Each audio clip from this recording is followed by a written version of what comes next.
Welcome back to Self Theory, where we decode the unwritten rules of success, happiness, and everything in between. Today, we're tackling something that most people never stop to think about, even though it affects every single decision they make.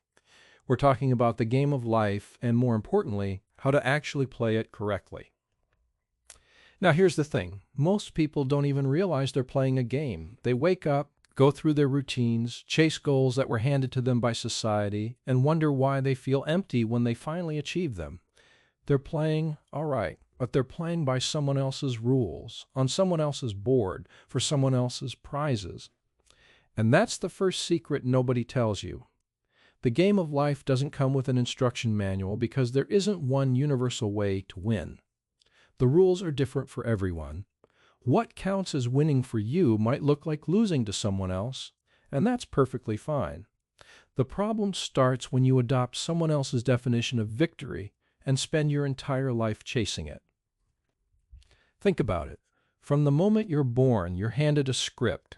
Go to school, get good grades, find a stable job, buy a house, get married, have kids, retire, die, and somewhere in between all of that, you're supposed to find happiness. But here's what they don't tell you. That script was written for a world that no longer exists. It was designed for predictability, for stability, for a time when the path was clear and the rewards were guaranteed. But we don't live in that world anymore. The game has changed. The board has shifted. And if you're still playing by the old rules, you're not just losing. You're not even in the right game. So let's talk about the secrets. The real ones. The principles that actually move the needle when you understand how life really works. Secret number one, and this is perhaps the most important one, is that the game is infinite, not finite. Most people treat life like it's a race with a finish line. They think if they can just get to a certain point, a certain salary, a certain status, a certain achievement, then they've won. But life doesn't work that way. There is no finish line. There's no moment where you cross the threshold and everything is complete. The philosopher James Carsey wrote about this distinction between finite and infinite games. In a finite game, you play to win. In an infinite game, you play to keep playing. And life? Life is the ultimate infinite game. The goal isn't to beat everyone else and declare victory.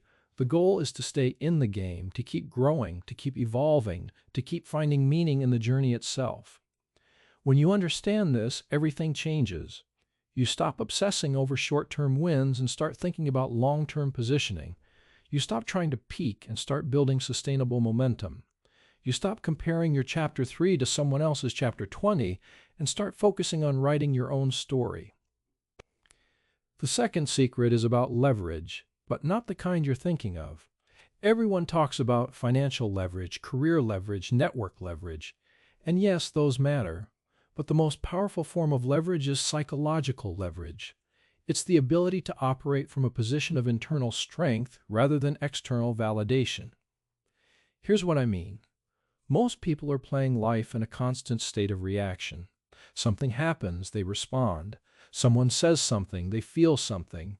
Their entire emotional state is dictated by circumstances outside their control. They're like leaves in the wind, blown in whatever direction life pushes them. But the people who play the game correctly, they've built an internal foundation that doesn't shake regardless of what's happening outside. They've done the inner work. They understand their triggers, their patterns, their shadows. They've cultivated a sense of self that isn't dependent on achievements or approval or external markers of success. This is psychological leverage. When you're not desperate, you negotiate better.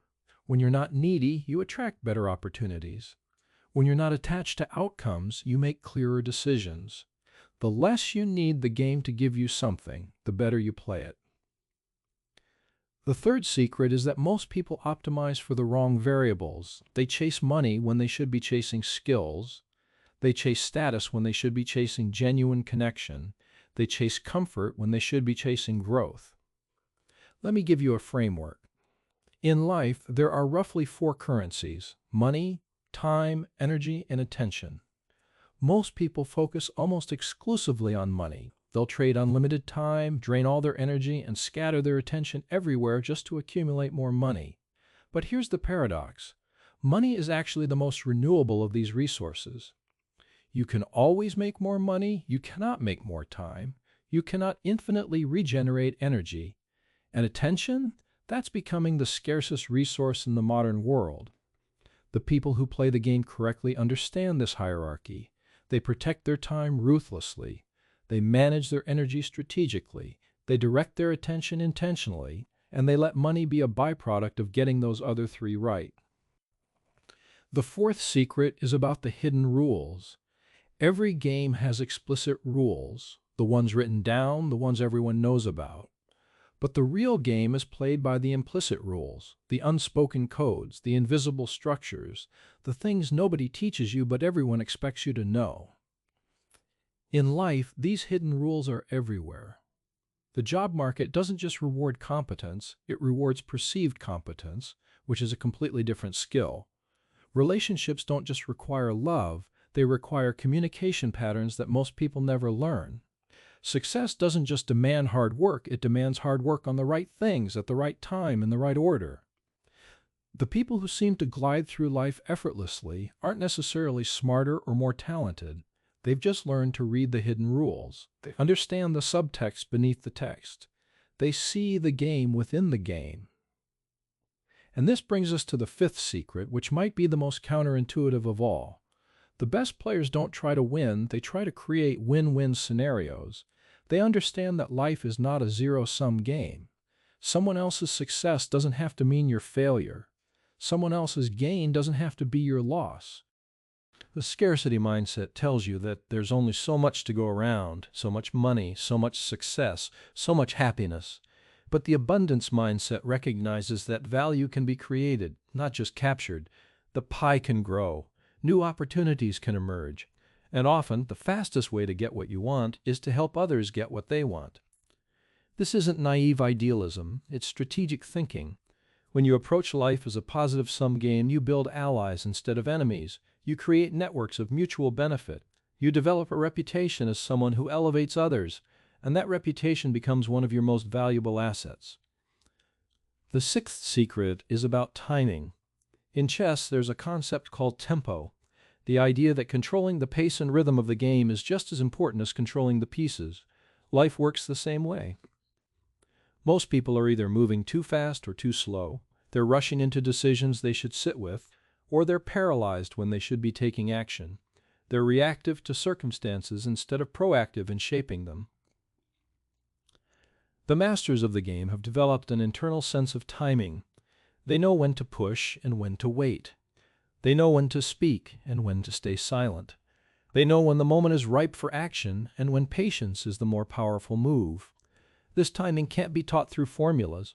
It comes from awareness, from paying attention to patterns, from learning through experience, from developing the intuition that tells you whether you're early, late, or right on time. The seventh and final secret is perhaps the most profound. The game of life isn't actually about achievement at all. It's about becoming. The external accomplishments, the money, the status, the achievements, those are just reflections of internal transformation. They're not the point. They're the byproduct. The real game is about who you become in the process of pursuing your goals. It's about the character you develop, the wisdom you accumulate, the person you forge yourself into through challenge and growth. The trophies fade, the titles become meaningless, the money can be lost, but who you become, that stays with you. This is why the people who play the game correctly often seem less stressed than everyone else. They're not attached to specific outcomes because they know the real prize is the journey itself. They're not devastated by failures because they understand that setbacks are just feedback, information about what to adjust, not evidence of their worth. So where does this leave you? How do you actually apply these secrets? Start by questioning the rules you've been playing by. Are they actually your rules, or did you inherit them from family, society, culture? Ask yourself what winning really looks like for you, not for your parents, not for your peers, not for the internet. Define your own success metrics. Then start building your psychological foundation. Do the inner work. Face your shadows. Develop self-awareness, because until you're operating from a position of internal stability, you'll always be at the mercy of external circumstances. Learn to read the hidden rules in whatever arena you're operating in. Study the people who are succeeding and ask not just what they're doing, but what they understand that others don't. Protect your time, manage your energy, direct your attention. These are your most valuable resources, and how you allocate them will determine the quality of your life more than how much money you accumulate. Play positive-sum games. Look for opportunities where everyone can benefit. Build a reputation as someone who creates value rather than extracts it. Develop your sense of timing. This comes through awareness and experience. So stay present, pay attention, and learn from every situation. And finally, remember that the ultimate goal isn't to win, it's to become someone worth being. Let the external achievements be a natural expression of internal growth, not the other way around.